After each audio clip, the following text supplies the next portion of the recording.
नमस्कार शेतकरी मित्रांनो, आज 14 जानेवारी आपण आलो आहे पिंपळगाव कृषी उत्पन्न बाजार समिती येथे कांद्यांचे मार्केट बघण्यासाठी. चला बघू काय भाव मिळतो आज कांद्यांना. समोर आपण बघतोय टॉपचे माल. बघूया टॉपच्या मालांचा लाईव्ह निलाव. ट्रॅक्टरच्या निलावाला सुरुवात झाली आहे. बघू आता किती वेळात काय भाव निघतो मालाचा. समोर दिसतोय हा माल 1251 रुपये गेला. माल थोडा मीडियम क्वालिटीमध्ये आणि ॲव्हरेज माल. हा जो दिसतोय हा 1151 गेला आहे. तो मीडियम क्वालिटी आणि थोडा बुडाला खराब झालेला माल आहे. खाद जी आहे ती 350 रुपये गेली. खादीची क्वालिटी चांगली आणि दुबईकडे झालं तर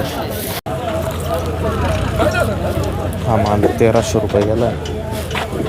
मालाची क्वालिटी ठीकठाक आहे, निवड नाही मालामध्ये, व्यवस्थित माल चांगला आहे. सुपर क्वालिटीमध्ये माल आहे, चांगला माल आहे. तर 1480 रुपये झाला आहे.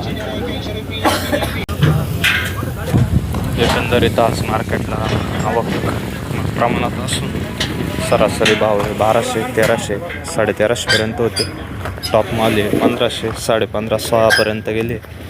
गोल्टी 800, 900 या रेंजमध्ये होती.